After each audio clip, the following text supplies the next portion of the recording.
10년 이상 한반도 통일과 북한 인권 실현을 위해서 헌신하다 정치권 참여를 선언하신 분들이 있습니다. 국민통일방송과 데일리NK가 신년 특집으로 준비한 그 두 번째 시간인데요. 오랫동안 북한 민주화 활동을 하시다가 왜 제도권 정치에 참여하시게 됐는지 그 이유에 대해서 들어보고자 합니다. 오늘은 지난 15년 동안 북한 민주화 활동을 하시고 열린북한방송 대표로 역임하셨던 이제는 서울 구로 갑 예비 후보로 활동하고 계신 김익환 구로 미래포럼 대표님 모시고 이야기 나눠보도록 하겠습니다. 대표님 안녕하십니까? 네, 안녕하세요. 네, 안녕하세요. 참 날씨가 너무 춥죠? 네, 요즘 꽤 많이 추워졌죠. 아침에 최저 기온이 영하 15도까지 떨어졌다고 하는데요. 네, 어제는 뭐 체감 온도가 22도까지. 정말 춥습니다. 예. 네, 그러면 먼저 간단하게 본인 소개 먼저 해주시겠어요? 네, 예. 저는 이번에 그 새누리당 네. 구로갑 국회의원 예비 후보로 활동 중인 김익환입니다.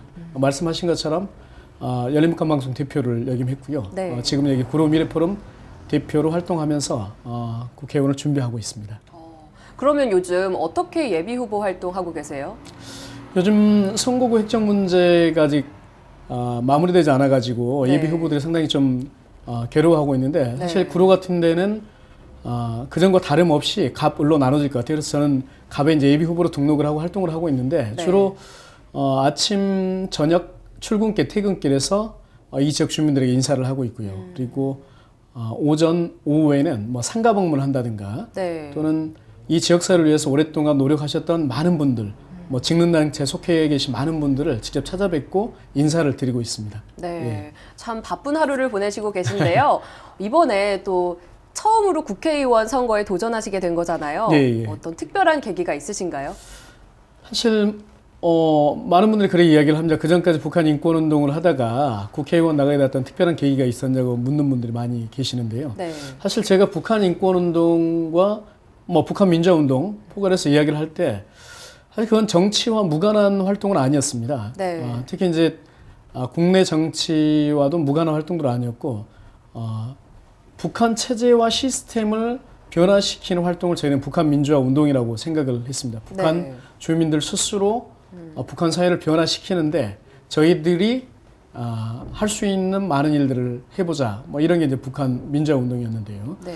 북한 민주화 운동은 지금 최근에 이제 그 핵실험을 하다 보니까 네, 그렇습니다. 그게 직접적으로 한국 사회에 영향을 미치잖아요. 네. 예, 불안 요인이 증가되고 또 남북 간의 어떤 갈등이 형성되고 또 동북아가 또 긴장 국면이 형성이 되고 네. 사실 현재 북한 체제와 시스템을 이렇게 놔두고는 북한 주민들이 겪는 고통도 있지만 네.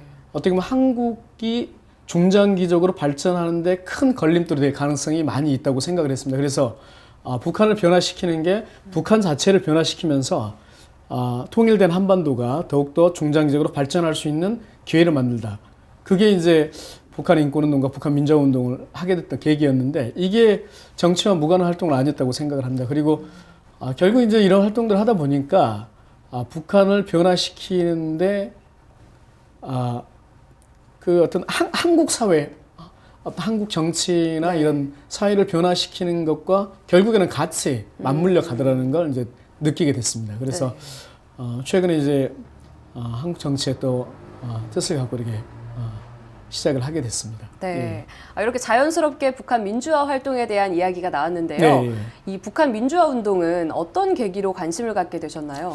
사실 저는 이제 대학에 이제 90년대 초반에 대학에 돌았습니다. 네. 90년대 초반은 다 아시겠지만 80년대 그 민주화 운동의 열기가 대학가를 다 휩쓸고 난 다음에 네. 여전히 90년대 초반에 그런 80년대 운동의 민주화 운동의 프레임이 갖춰진 상태에서 네. 대학에 들어갔습니다.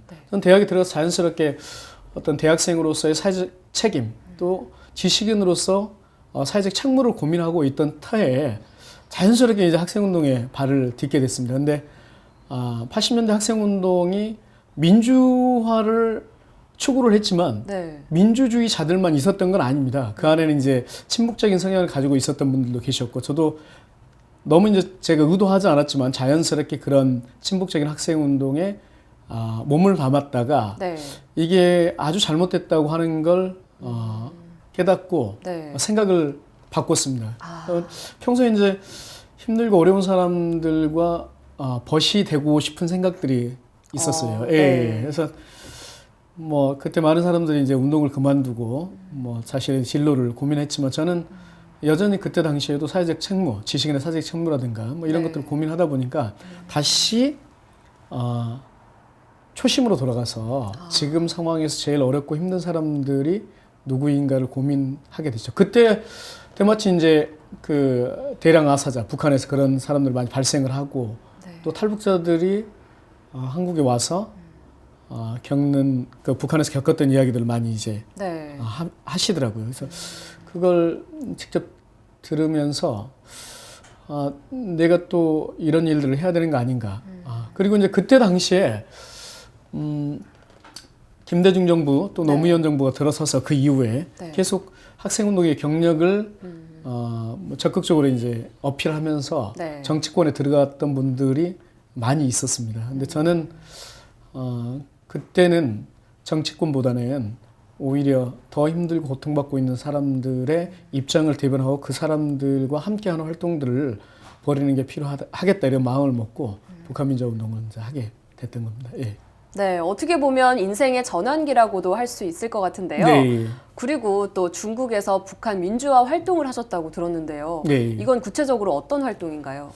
뭐 인생의 전환점이었죠. 대학에 들어가서도 그때 당시 학생운동을 하시는 분들이 많은 어떤 어려움에 직면했지만 저 또한 어려움에 직면했었습니다. 21살에 법대 학생회장을 하고 나서 뭐 예상치 않는 시련, 뭐 수배 생활 같은 것도 경험하게 됐고 저는 최선을 다해서 했지만 이게 잘못됐다는 걸 깨닫고 상당히 어떤 정신적 공백, 공황 이런 순간이나마 그런 고민들을 많이 하게 됐던 것 같아요. 근데 다시금 정신을 차리고 활동들을 하게 됐던 게 큰 어떤 인생의 전환점이고 특히 친북적인 그런 학생 운동을 하다가 이제 북한 주민들을 생각하고 어떻게 보면 김정일 그때 당시에 김정일 정부 체제 시스템을 바꾸려고 했던 건 큰 전환이라고 이제 볼 수 있겠죠. 그렇죠. 네.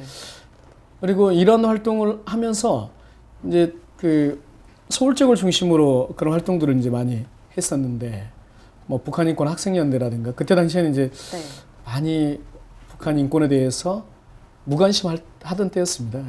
그런 단체를 만들어서 활동을 하고 그 단체 대표를 역임한 다음에 바로 중국에 가서 활동을 했습니다. 2007년도쯤으로 기억을 하는데요. 연길에 가서 직접 북한 주민들, 탈북자들을 만나서 그 사람들과 많은 이야기를 나누고 싶었고 또 가능하다면 북한 주민들 중에 탈북자분들 중에 뭔가 북한을 변화시키고자 하는 뜻이 있는 분들은 저와 함께 생활을 하면서 뭐 다시 교육을 하고 재교육을 해서 훈련을 해서 다시 이제 북한에 들여보내는 그런 활동들도 했었습니다. 상당히 진취적으로 활동을 하셨네요. 예, 뭐 상황에 따라서는 진취적이지만 또 어떻게 보면 뭐 용기나 배짱 하나로 조금 무모하게 보는 사람들도 있더라고요. 근데 저는 그때 당시 그게 아무리 무모해 보일지라도 우리가 할 수 있는 일이라고 한다면 적극적으로 뭔가를 만들어내야 된다 이런 생각들을 가지고 있었습니다. 사실 그런 운동을 하는 게 쉽지 않잖아요. 그렇죠. 그런데 그 중에서 이제 가장 어려움이 있었다면 한 가지만 꼽아서 이야기해 주실 수 있나요? 중국에서 활동할 때는 뭐 고독감이라든가 고립감. 거기 물론 저보다 먼저 가서 활동하시는 분들도 계셨지만 철저하게 이제 북한 보위부의 위협이라든가 중국 공안의 감시 속에서 활동을 해야 되기 때문에 철저하게 독자적인 활동들을 할 수밖에 없는 상황 속에서 느끼는 고독감이나 고립감들이 있었던 것 같습니다. 근데 제가 원래 혼자서도 잘 지내기 때문에 한편으로는 그런 고립감을 느끼면서도 그걸 즐기면서 또 생활을 하기도 했고요. 그리고 뭐 약간 그 긴장 속에서 살아야 된다고 하는 게 지금 생각해 보면 좀 피곤한 일 아니었나 힘든 일 아니었나 이런 생각을 합니다. 예를 들어서 제가 이제 한국에 올 때 연길에서 뭐 심양으로 한 15시간 기차를 타고 오는데 마치 긴 터널을 통과하는 듯한 느낌이에요. 그러니까 긴장 상태에서 심양으로 하면 조금씩 풀어지는 듯한 느낌. 그래서 한국에 들으면 확 풀어졌다가 편안하니까요. 다시 한국에서 일정을 다 마치고 네.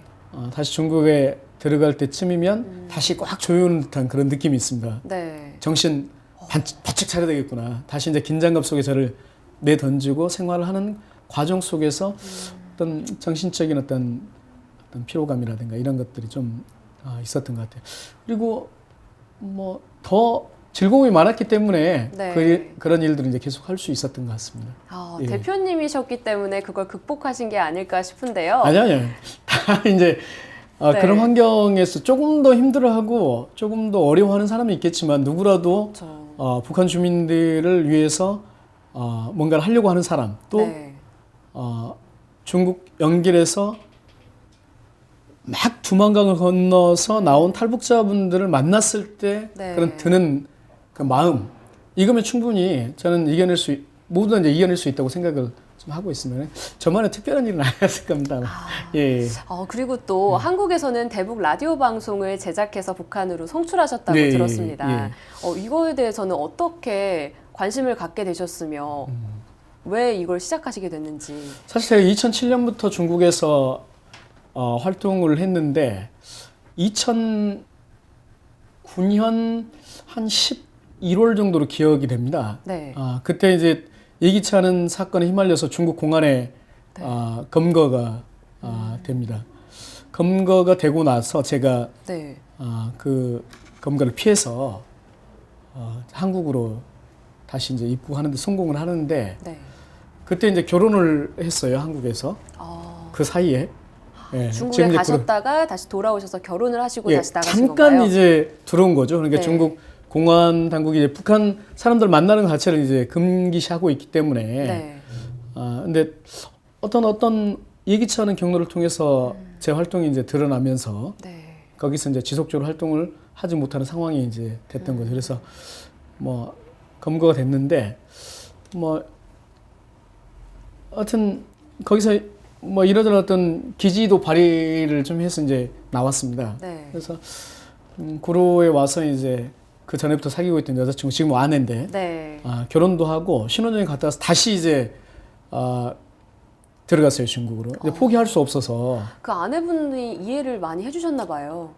예, 이해를 많이 하고 있고 지금도 적극적으로 저를 도와주고 있습니다. 네. 근데 중국에서 하는 활동을 포기할 수 없어서 결혼을 하고 신혼여행 갔다 다시 들어갔는데 네. 다시 이제 북경에서 다시 잡혀서 결국에는 이제 저도 강제 추방을 네. 당하게 됐습니다. 그리고 나서 이제 한국에서 본격적인 활동을 시작을 했는데 그때 당시에 이제 열린북한 방송, 네. 예, 대북 라디오 방송을 하고 계셨던 하태경 네. 대표님, 지금 이제 새누리당 국회의원이신데 그분과는 그 전에도 이제 알고 지냈습니다. 제가 북한 인권 활동을 할 때도 그렇고 중국에 가 있었을 때도 알고 지냈고 네. 상당히 높은 수준의 어떤 네트워킹과 연대 의식을 가지고 활동을 했었는데 제가 돌아와서 이런 상황이 되다 보니까 뭐 좀 그 북한 열린북한 방송에서 일을 할 수 없을까 고민을 했고 그래서 이제 권유가 들어온 건가요? 예. 그렇죠. 그래서 거기에서 이제 일을 하게 됐습니다. 그래서 뭐 우연의 일치인지 제가 사실 군대에서 네. 심리전이라고 하는 그 병과가 있었어요. 네. 예, 그 병과가 대북방송 병과거든요. 예, 지금 학생기 방송 다시 시작하고 네, 계시잖아요. 맞습니다. 그걸 제가 군대에서 배웠었습니다. 물론 군 전역할 때까지 그 병과를 지속하지는 못했지만 네. 예. 그래서 우연의 일치인지 어쩐지 모르겠는데 다시 와서 이렇게 열린북한 방송 민간 차원의 그런 활동들을 좀 하게 됐습니다. 예. 그러셨군요. 네. 네, 이제 저도 지금 국민통일방송에서 라디오 진행을 맡고 있는데요. 네. 혹시 선배님이시잖아요. 이제 후배에게 조언 한마디 해주신다면 아니 지금 어떤 뭐 말씀이실까요? 저보다 훨씬 더 잘하고 계시잖아요. 제가 무슨 저번에 그래도 예. 한 말씀 부탁드리겠습니다. 아니 누군가가 이 방송을 듣고 있다는 생각을 하고 네. 만드는 게 제일 중요할 것 같더라고요. 예를 들어서 한국에서는 라디오 방송을 하든가 뭐 예를 들어 TV 방송을 하면 바로바로 이제 저게 오잖아요. 네, 반응이 전달되죠. 오잖아요. 네. 예. 뭐 체킹도 가능하고요. 근데 사실 대북 라디오 방송은 듣는 사람들도 숨죽여서 들어야 될 뿐만 아니라 네. 상당히 좀 위험한 환경에서 듣기 때문에 또 그리고 누가 얼마만큼 듣고 있는지 사실 정확하게 객관화시켜서 파악하기는 사실 힘든 조건이잖아요. 네, 맞습니다. 하지만 내가 만든 방송을 갈구하고 있는 사람이 있다고 하는 걸 항상 마음에 담고 네. 방송을 이제 진행하면 아마 반응이 아마 올 겁니다. 그리고 저도 이제 열림칸 방송에서 시사 프로그램을 진행하고 물론 어려움도 있었지만 네. 저희 방송을 들어봤다는 탈북자분을 만났을 때 참 기뻤거든요. 네. 그런 분들이 반드시 있습니다. 그런 생각 가지고 하시면 네, 말씀만 들어도 되게 기분이 좋은데요. 네. 아무튼 조언 잘 새겨 듣고 네. 행하도록 하겠습니다. 예. 네, 이렇게 열린 북한 방송 대표를 또 역임을 하시면서 이렇게 통일을 위한 목소리를 많이 내신 걸 보면요, 통일 시대 리더의 모습을 좀 보여주신 게 아닐까 싶은데요. 네. 지금 통일을 준비하는 이 시점에 통일 리더로서 필요한 역량은 무엇이라고 생각하시나요? 뭐 통일 리더가 따로 있고 또 뭐 리더의 역량이 따로 있는 건 아닌 것 같아요. 네. 뭐 리더 역량 중에 가장 중요한 것으로 생각하는 게 이제 비전을 제시하는 거라고 저는 생각을 하거든요. 네. 비전을 제시하고 그 비전을 달성하기 위해서 그 힘을 만들어 나가는 거. 네. 그런 과정에서 소통을 잘 하고. 근데 뭐 통일 시대의 리더라고 한다면 특히 그 통일 시대 비전을 잘 제시하는 게 매우 중요하다고 생각을 합니다.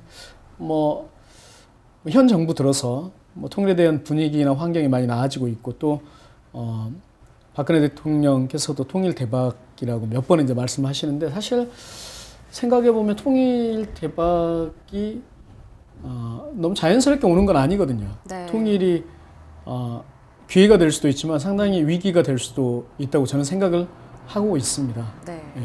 예. 그 상황 속에서 적절한 어떤 비전을 위기 관리 능력을 잘 키우면서 적절한 비전들을 제시할 수 있는 능력을 가지는 것. 그게 통일을 위기가 아니라 기회로 가져올 수 있는 거라고 생각을 하고 그리고 그 전제는 사람을 잘 알아야 됩니다. 사람이요? 예. 어떤 사람들을? 예를 들어서 아무리 좋은 정책과 비전이라고 하더라도 네. 함께하는 사람들이 그걸 비전으로 인식하지 않으면 그건 공허한 비전이 될 수밖에 없어요. 네. 예, 아무리 좋은 정책이라고 하더라도 사람들이 공감대를 형성하고 그걸 위해서 하나씩 나아가지 않는다면 이제 그림 속에만 있는 정책과 비전이라고 하는 건 결국 그냥 박제화된 어떻게 보면 비전일 수 있다고 네. 생각을 합니다. 그래서 사람을 잘 아는 게 통일 시대의 리더가 갖춰야 될 영 중에 중요한 요소로 저는 보고 있는데 통일이라고 하는 건 아주 오랫동안 이제 분단되어 온 사람들이 서로 이제 체제와 시스템을 통합하는 과정이잖아요. 네. 예. 그랬을 때 한국 사람들도 잘 알아야 되지만 뭐 북한 사람들도 잘 알아야 되고 네. 그 사람들 상호 간에 잠재적 갈등 요소들도 잘 파악을 해서 이 또 다른 어떤 갈등과 긴장 관계로 형성되지 않도록 잘 이해관계를 조정하고 네. 통합하는 게 상당히 중요하다고 그러기 위해서는 먼저 사람을 알아야 된다 이렇게 생각을 좀 하고 있습니다. 네. 좋은 말씀이십니다.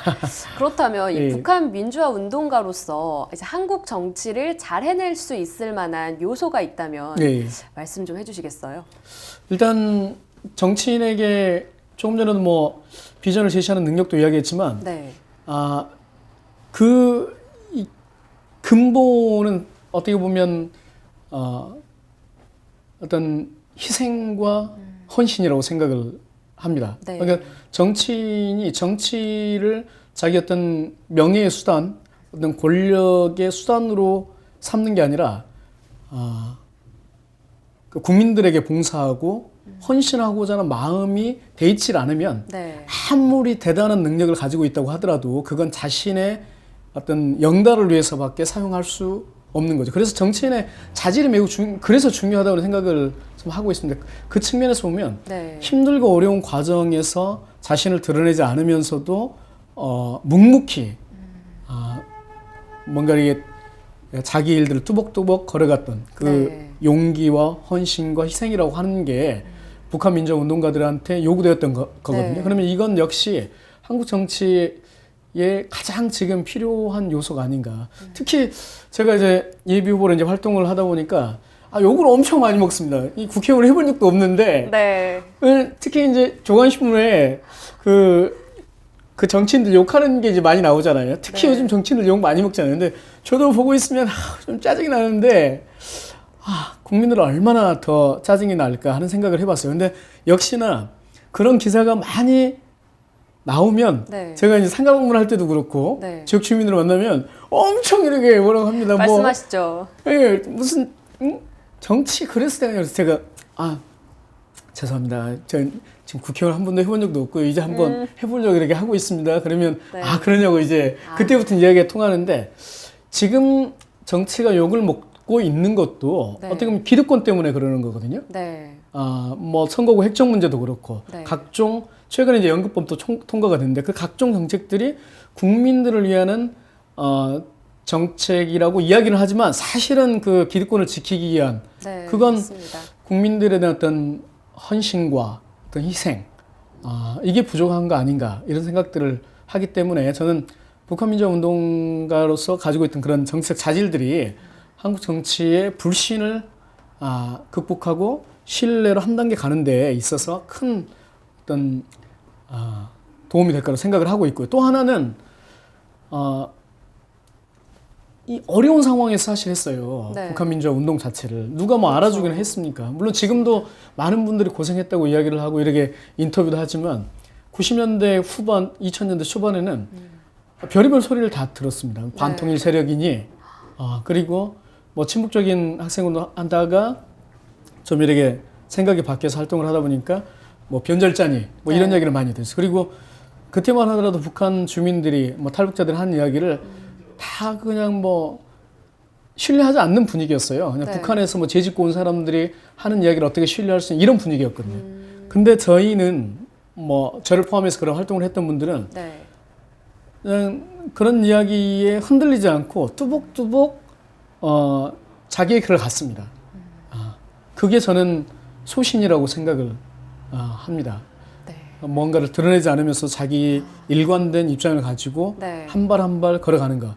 그래서 많은 분들이 지역분들이 이제 너도 뭐 뽑아주면 똑같이 되는 거 아니냐 뭐 이렇게 말씀을 하세요. 네. 처음에는 다 이렇게 하지만 결국에 이제 국회 들어가면 다들 똑같아지더라. 근데 뭐 좀 이해가 갑니다만은 그게 똑같아지는 게 근데 또 한편으로 보면 똑같아져야 될 부분과 똑같아져서는 안 되는 부분도 있는 것 같아요. 네. 예. 그거를 구별하셨다면. 그렇죠. 예. 네.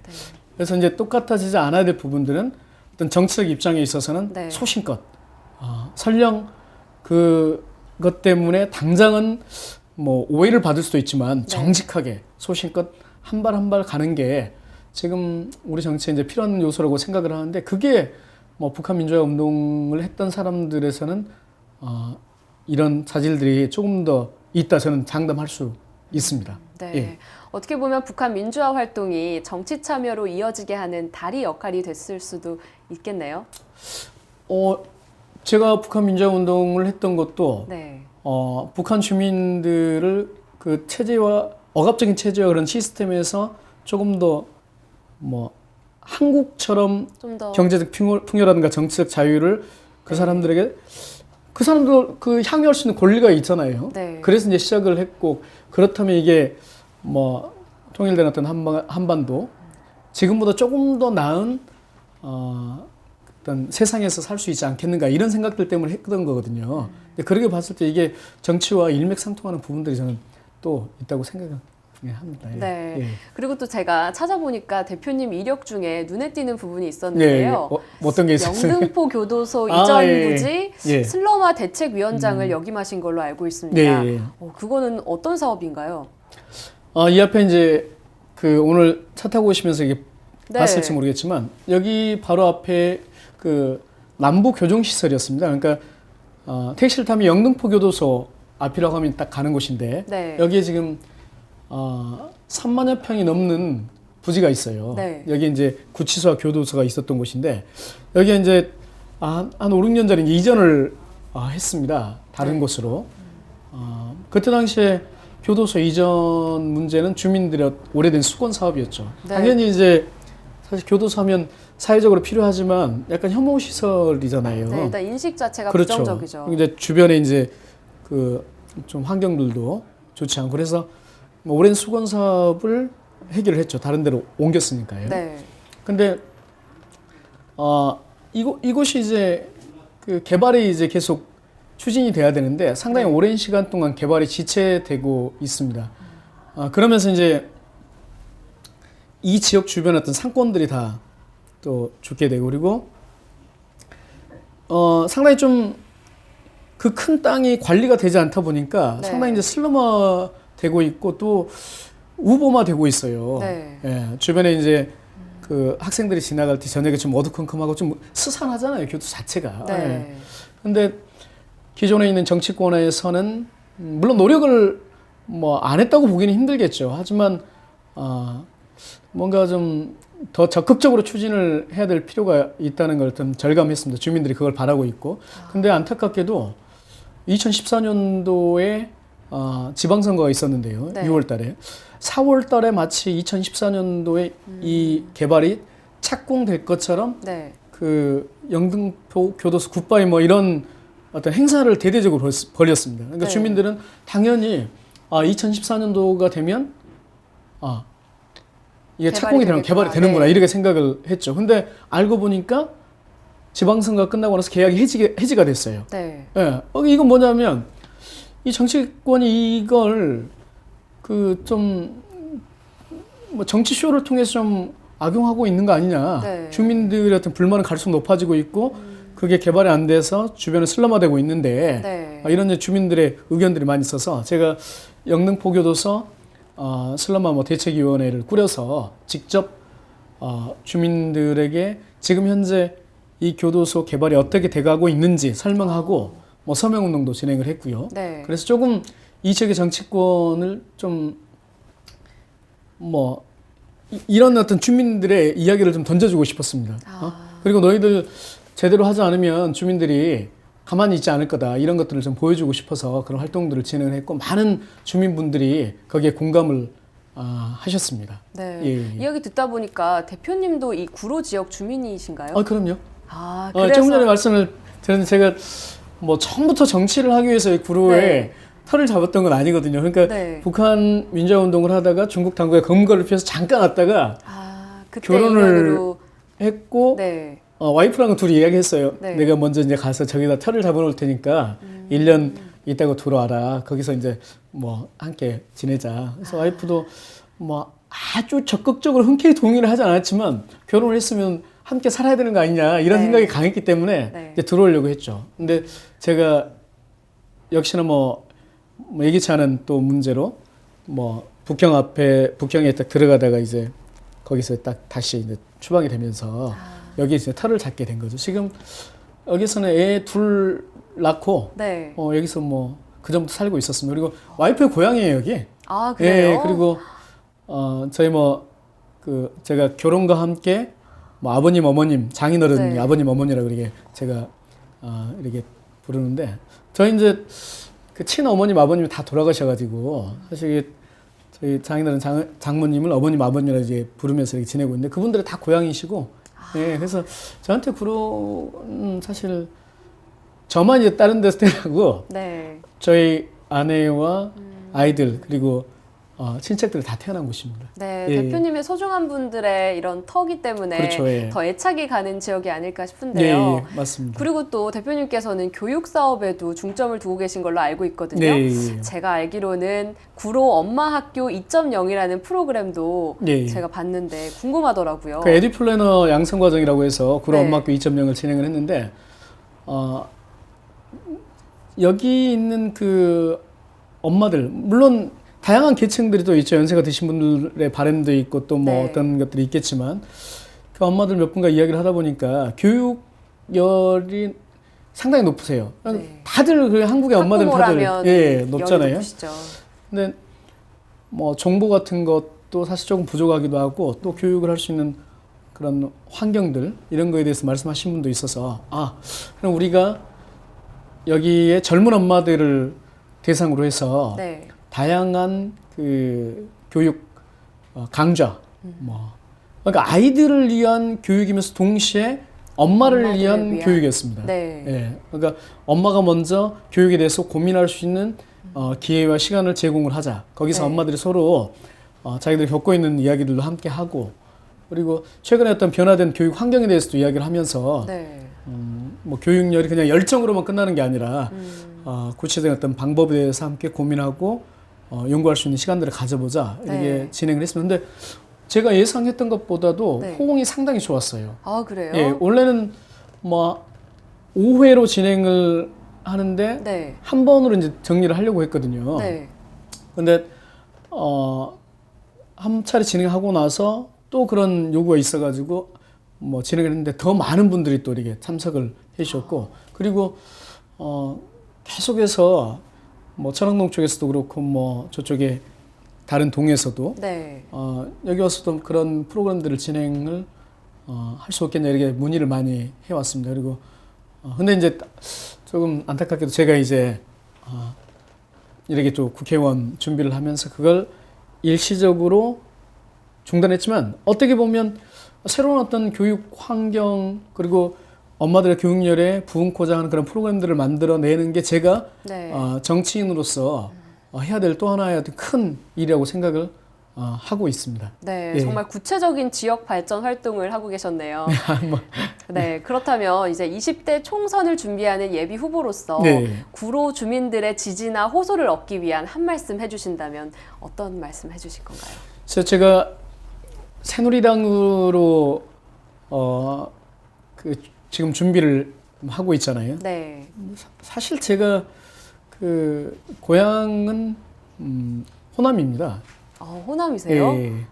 그 호남이다 보니까 많은 사람들이 당연히 이제 민주당 아니냐. 지금은 이제 더불어민주당이지만 네. 심지어 이제 저희 어머니 아버님 모시고 말씀을 드릴 때도 어머니 아버님 이제 새누리당 이제 편이시거든요. 네. 지지자신데 제가 이렇게 혹시나 이렇게 뭐 더불어민주당이라든가 또는 무소속으로 이렇게 준비를 하지 않을까 싶어서 약간 좀 조바조바했던 모양이에요. 네. 장모님이. 근데 제가 새누리당으로 나간다고 하니까 뭐 좋아하시면서 또 한편으로는 소신 있는 결정에 대해서 매우 이제 흡족해 하셨습니다. 물론 그 다음에는 이제 좀 고생스러운 일도 좀 있긴 했지만요. 뭐냐면 새누리당 하면 젊은 사람들보다는 네. 아무래도 이제 5, 60대의 지지층을 넓게 확보를 하고 있고, 호남보다는 영남에 많은 분들이 이제 지지를 하고 있잖아요. 네. 현실적으로. 근데 저는 앞으로 우리 정치가 어떤 지역이라든가 뭐 계층에 의해서 그 나눠지는 그런 정치가 아니라 네.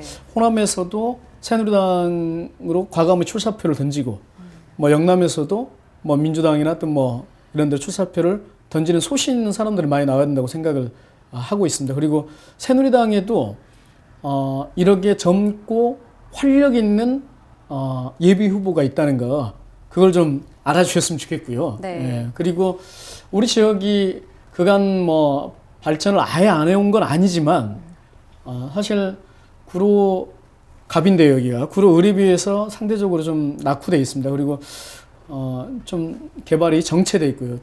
지역마다 돌아다니면 지역 현안들이 많이 있습니다. 물론 그 전에 뭐 정치권에서 나름대로 노력을 하셨겠지만 네. 저는 더욱더 많은 노력들을 해야 된다고 생각을 합니다. 물론 이제 국회의원이 뭐 지역만 생각하고 살 수는 없죠. 네. 예, 어떤 국가의 큰 그림을 또 그려야 될 역할이 있죠. 하지만 그것도 있지만 또 하나는 이제 지역의 큰 그림을 함께 그려야 될 역할도 있기 때문에 지역의 일정한 단계까지 발전시키는 게 매우 필요한 일이라고 생각을 합니다. 그리고 그 김익환 제가 이 젊음과 활력으로 네. 이 구로 지역에 좀 이렇게 좀 생명력을 조금 더 활력을 좀 불어넣고 싶은 그런 생각이 있습니다. 그리고 제가 이제 43살입니다, 올해.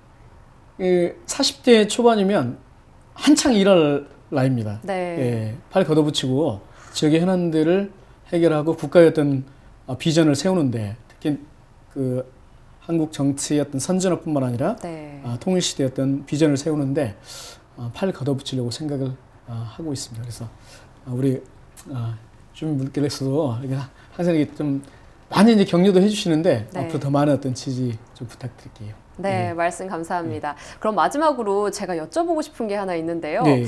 빨간 넥타이가 상당히 잘 어울리시는데 예. 제가 또 본 것 중에 구로 런닝맨이라는 문구가 가장 눈에 띄더라고요. 혹시 이 구로 런닝맨 캐릭터에 대한 설명 좀 해주실 수 있나요? 런닝맨이 역동의 상징이라고 저는 생각을 하고 있습니다. 그리고 런닝맨이 그 이름표를 떼이지 않기 위해서 얼마나 열심히 달립니까? 평소에는 이렇게 이렇게 시험시험 걷다가도 정말 필사적으로 그걸 떼이지 않기 위해서 네. 달리고 또 달리고.